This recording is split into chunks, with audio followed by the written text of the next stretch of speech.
مع النفس ده اللي أنا باجاهد نفسي وباعاني مع نفسي وباقاوم النفس الأمارة بالسوء دي، وباحاول أبعد عن أي حاجة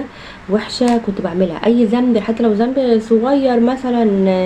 لأ باحاول إن أنا أبعد عنه عشان أكون أحسن، باحاول إن أنا أغيّر من نفسي، باحاول أقرّب من ربنا أكتر، باحاول أكتر من العبادات، آجي أتكاسل مثلًا ما أصلّيش النهارده لأ،